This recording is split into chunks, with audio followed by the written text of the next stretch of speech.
Hi everyone welcome back to flavours with Subha. இன்றைக்கி வந்து ஒரு சூப்பரான மட்டன் பிரியாணி தான் நான் இன்றைக்கி செய்ய போகிறேன். யூஸ்வலாக பிரியாணி சாப்பிட்டோன்னா நம்மளுக்கு கொஞ்சம் ஹெவியாக இருக்கிற மாதிரி இருக்கும்.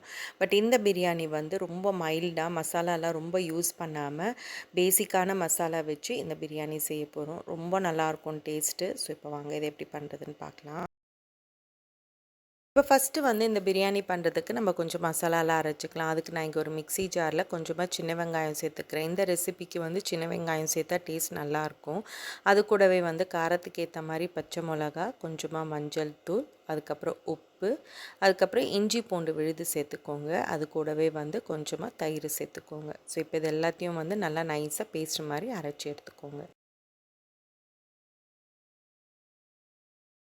இப்போ நெக்ஸ்ட்டு வந்து நான் இங்கே 1 கிலோ அளவுக்கு மட்டன் எடுத்திருக்கேன். மட்டனை வந்து மீடியம் சைஸில் கட் பண்ணி நல்லா க்ளீன் பண்ணி வச்சுக்கோங்க. இப்போ இதில் வந்து நம்ம அரைச்சி வச்சுருக்கிறது எல்லாத்தையும் இந்த மட்டனோடு சேர்த்துட்டு எல்லாத்தையும் நல்லா மிக்ஸ் பண்ணிவிட்டு அட்லீஸ்ட் ஒரு 1 மணி நேரத்துக்காவது இந்த மட்டனை வந்து நல்லா மேரினேட் பண்ணிக்கோங்க.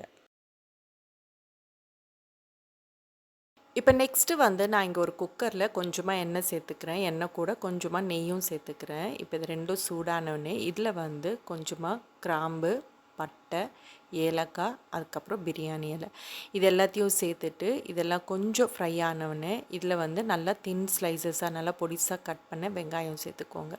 வெங்காயம் எல்லாத்தையும் நல்லா மிக்ஸ் பண்ணிவிட்டு இதை வந்து மீடியம் ஃப்ளேமில் நல்லா கொஞ்சம் பொன்னிறமாக மாறுற வரைக்கும் கொஞ்சம் நேரத்துக்கு ஃப்ரை பண்ணிக்கோங்க.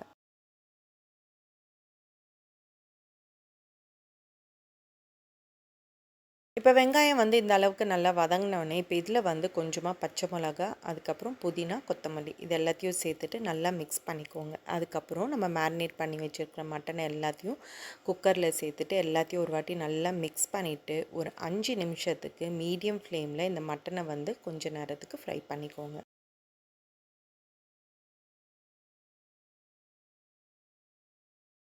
இப்போ மட்டனை வந்து ஒரு 5 நிமிஷமாக நல்லா ஃப்ரை பண்ணிட்டேன். இப்போ மட்டனில் பார்த்தீங்கன்னா, மட்டன் குக் ஆகிற அளவுக்கு தண்ணி வந்து ஆல்ரெடி இருக்குது. அதனால நான் எதுவும் தண்ணி சேர்க்கல. ஒருவேளை உங்களுக்கு தேவைப்பட்டுச்சுன்னா கொஞ்சமாக தண்ணி சேர்த்துட்டு மேலே மூடி போட்டு ஒரு 4லேருந்து 5 விசிலு மீடியம் ஃப்ளேமில் வச்சு இந்த மட்டனை குக் பண்ணிக்கோங்க. இல்லைன்னா இந்த மட்டன் வந்து ஒரு 3/4 பதம் வேகிற வரைக்கும் குக் பண்ணிக்கோங்க. இப்போ மட்டன் பார்த்தீங்கன்னா, ஒரு 3/4 பதம் வரைக்கும் நல்லா வெந்து வந்திருக்கு. இப்போ இதை வந்து நான் வேறு ஒரு பாத்திரத்துக்கு மாற்றிக்கிறேன். பிரியாணி பண்ணுறதுக்கு கொஞ்சம் பெரிய பாத்திரமாக இருந்தால் நல்லாயிருக்கும். இப்போ மட்டனில் பார்த்தீங்கன்னா, ஆல்ரெடி தண்ணி இருக்குது. இன்றைக்கி வந்து நான் சீரக சம்பா அரிசி தான் யூஸ் பண்ணியிருக்கேன். ஸோ 1 கப்பு அரிசிக்கு வந்து 1 1/2 கப் அளவுக்கு தண்ணி ஊற்றினா சரியாக இருக்கும். ஸோ நான் மட்டனில் இருக்கிற தண்ணிக்கு ஏற்ற மாதிரி நான் எக்ஸ்ட்ராவாக கொஞ்சம் தண்ணி சேர்த்துக்கிறேன். ஒருவேளை உங்களுக்கு டவுட்டாக இருந்ததுன்னா, மட்டனில் இருக்கிற தண்ணி எல்லாத்தையும் ஃபில்டர் பண்ணி அளந்து கூட நீங்கள் சேர்த்துக்கலாம். ஸோ இப்போ இது எல்லாத்தையும் சேர்த்துட்டு இப்போ நல்லா ஒரு கொதி வரும்போது இதில் வந்து நான் ஆல்ரெடி சீரக சம்பா அரிசியை வந்து ஒரு நல்லா வாஷ் பண்ணி க்ளீன் பண்ணி ஒரு 1/2 மணி நேரத்துக்கு நல்லா ஊற வச்சுருக்கேன். இப்போ இதில் இருக்கிற தண்ணி எல்லாத்தையும் ஃபில்டர் பண்ணிவிட்டு அரிசியை மாத்திரம் இதில் சேர்த்துக்கோங்க.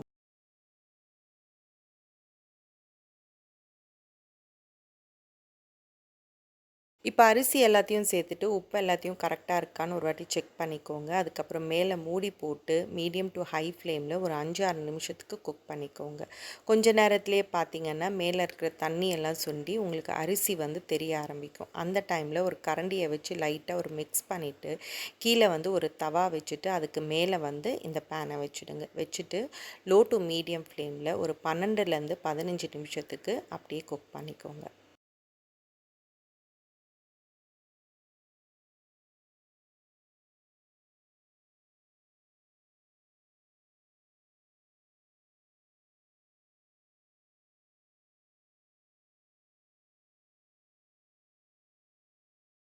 இப்போ ஒரு 15 நிமிஷம் கழித்து நான் அடுப்பை ஆஃப் பண்ணிட்டேன். இப்போ பார்த்தீங்கன்னாவே தெரியும் ரைஸ் பாருங்கள் எவ்வளோ பொல பொலன்னு சூப்பராக வந்திருக்கு. ரொம்ப மசாலாலாம் இல்லாமல் ரொம்ப மைல்டாக எண்ணெயும் ரொம்ப சேர்க்காம ஒரு சூப்பரான பிரியாணி வந்து ரெடி ஆகிடுச்சு. இப்போ இதுக்கு மேலே வந்து நல்லா பொடிசாக நறுக்கின கொத்தமல்லி, புதினா 2த்தையும் சேர்த்துட்டு அது கூடவே வந்து ஒரு ஸ்பூன் அளவுக்கு நெய்யும் மேலே சேர்த்துட்டு மேலே வந்து மூடி போட்டு ஒரு 5 நிமிஷத்துக்கு அப்படியே விட்டுருங்க. ஒரு 5 நிமிஷம் கழித்து இந்த பிரியாணியை வந்து சர்வ் பண்ணிக்கலாம்.